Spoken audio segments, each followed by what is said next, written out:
সুপ্রিয় শিক্ষার্থী বন্ধুরা, সবাইকে বাংলা সম্ভারের পক্ষ থেকে জানাই স্বাগত। প্রতিনিয়ত বাংলা সম্ভার বাংলা ভাষা, সাহিত্য, ব্যাকরণ এবং বাংলা শিক্ষাকে সহজ সরল করার লক্ষ্যে নিয়মিত কাজ করে যাচ্ছে। তার ধারাবাহিকতায় বাংলা সম্ভারের আয়োজন সাহিত্য কথন, যেখানে বিভিন্ন শ্রেণীর বাংলা প্রথম পত্রের সাহিত্য অংশের গদ্য ও কবিতা নিয়ে সংক্ষেপে আমরা সহজভাবে আলোচনা করে ব্যাখ্যা দিয়ে থাকি। আজকে আমাদের আলোচনার বিষয় বাংলা সাহিত্যের রূপসী বাংলার কবি জীবনানন্দ দাশ রচিত রূপসী বাংলা কাব্যগ্রন্থ থেকে নেওয়া নবম-দশম শ্রেণীর সেই দিন এই মাঠ কবিতাটি। আলোচনা শুরু করার আগে আপনাদের কাছে অনুরোধ, যারা আমাদের চ্যানেলকে এখনও সাবস্ক্রাইব করেন নাই, সাবস্ক্রাইব করে পাশে থাকা বেল আইকনটি বাজিয়ে দিন। চলুন আজ আমরা সোজা ডুব দিই জীবনানন্দ দাশের অসাধারণ একটা কবিতার জগতে। এই কবিতাটা পড়লে না একটা অদ্ভুত প্রশ্ন মাথায় আসে, মানুষ আর প্রকৃতির সম্পর্কটা আসলে কি? একদিকে আমরা যারা আসি আর চলেও যাই, আর অন্যদিকে প্রকৃতি যা চলতেই থাকে। তো চলুন শুরু করা যাক এই কবিতার ভেতরের গল্প। আচ্ছা, যার লেখা নিয়ে এত কথা হচ্ছে সেই কবি জীবনানন্দ দাশের সম্পর্কে একটু জেনে নেওয়া যাক, কি বলেন? তাকে একটু চিনলে, তার জগৎটাকে বুঝলে এই কবিতার অর্থটা হয়তো আরও ভালোভাবে ধরতে পারা যাবে। জীবনানন্দ দাশের জন্ম বরিশালে 1899 সালে। পরে কলকাতা বিশ্ববিদ্যালয় থেকে ইংরেজি সাহিত্যে এমএ করেন। পেশা হিসেবে বেছে নিয়েছিলেন অধ্যাপনা, কিন্তু তার আসল পরিচয় তিনি ছিলেন কবি। খুবই দুঃখজনকভাবে 1954 সালে কলকাতায় একটা ট্র্যাম দুর্ঘটনায় তার জীবন শেষ হয়ে যায়। জীবনানন্দ দাশকে বলা হয় আধুনিক বাংলা সাহিত্যের অন্যতম সেরা কবি।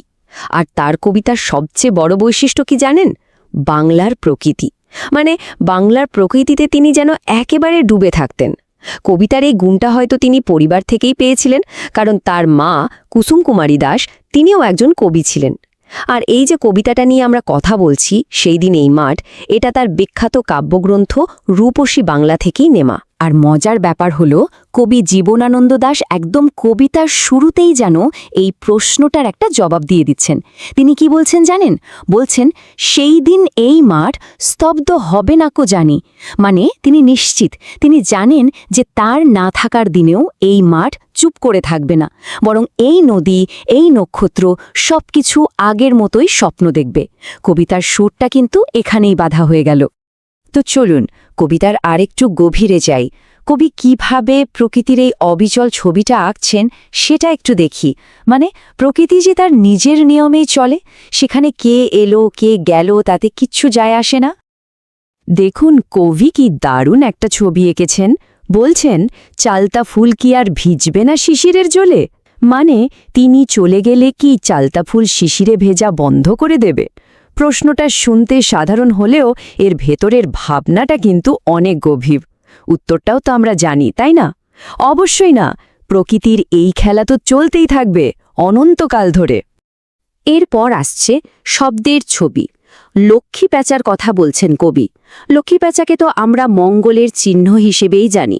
কবি বলছেন, সেও তার প্রিয়জনের জন্য ঠিকই গান গাইবে, মঙ্গল বার্তা নিয়ে আসবে। তার মানে কি? প্রকৃতির বুকে জীবনের যে স্পন্দন, ভালোবাসার যে ডাক, সেটা কিন্তু চলতেই থাকবে। শুধু যে গাছপালা বা পশু পাখি তা কিন্তু না, প্রকৃতির সাথে জড়িয়ে থাকা মানুষের যে রোজকার জীবন, সেটাও কিন্তু থেমে থাকবে না। যেমন ধরুন খেয়া নৌকা, সেটাও ঠিক আগের মতোই চরের কাছে এসে ভিড়বে। জীবনের এই যে সাদামাটা স্রোত, এটা চলতেই থাকবে, কারোর জন্য থেমে থাকবে না। তো এই অংশ থেকে আমরা কি বুঝলাম? সোজা কথায়, পৃথিবীর যে জীবনের স্রোত তা অনেক বড়। একজন মানুষের থাকা বা না থাকা দিয়ে এই বিশাল স্রোতের কিচ্ছু যায় আসে না। এবার কবি একটা দারুণ জিনিস দেখাচ্ছেন, একটা তুলনা, একটা কন্ট্রাস্ট। একদিকে কি আছে? মানুষের বানানো বড় বড় সভ্যতা, আর অন্যদিকে আছে এমন একটা জিনিস যা নাকি কখনো মরে না। সেটা হলো স্বপ্ন। কবির মতে প্রকৃতির এই যে ছোট ছোট ঘটনা, এই গল্পগুলোই আসলে টিকে থাকবে, কিন্তু মানুষের বানানো বিশাল বিশাল কীর্তি, সেগুলোর কি হবে? একবার ভাবুন, কি অসম্ভব সুন্দর একটা তুলনা। কবি দুটো বিশাল সভ্যতার কথা বলছেন, অ্যাসিরিয়া আর ব্যাবিলন। একসময় এদের কি দাপট ছিল, আর আজ সেগুলো শুধুই ধুলো আর ছাই। তাহলে টিকে রইল কি? টিকে রইল মানুষের সোনার স্বপ্নের স্বাদ অর্থাৎ যা কিছু বস্তুগত তার নাশ আছে কিন্তু স্বপ্ন অমর। আর এই লাইনটা সোনার স্বপ্নের স্বাদ পৃথিবীতে কবে আর ঝরে, এটা কিন্তু কবিতায় বারবার ঘুরে ফিরে আসে। এটা আসলে কোনো প্রশ্ন না, এটা একটা ঘোষণার মতো। কবি জোর দিয়ে বলতে চাইছেন স্বপ্ন দেখার এই যে ইচ্ছে, এটা পৃথিবী থেকে কখনো হারিয়ে যায় না। বড় বড় সাম্রাজ্য ভেঙে পড়ে, কিন্তু মানুষের আশা, মানুষের স্বপ্ন, সেটা এক প্রজন্ম থেকে আরেক প্রজন্মের ঠিকই বেঁচে থাকে। তাহলে পুরো আলোচনাটা শেষে আমরা কি বলতে পারি?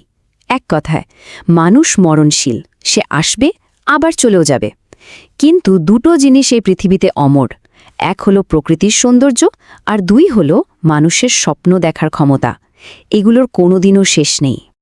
আবারও সেই অসাধারণ লাইনটাতে ফিরে আসি, সোনার স্বপ্নের স্বাদ পৃথিবীতে কবে আর ঝরে। এই একটা লাইনেই যেন মানুষের বেঁচে থাকার সবচেয়ে বড় আশাটা লুকিয়ে আছে। সব কিছুর উপরে হলো স্বপ্ন, যা কখনো মরে না। আমাদের চ্যানেলের ভিডিও ও আলোচনাগুলো যদি আপনাদের ভালো লাগে তাহলে লাইক ও সাবস্ক্রাইব করতে ভুলবেন না এবং বন্ধুদের মাঝে শেয়ার করুন। ধন্যবাদ।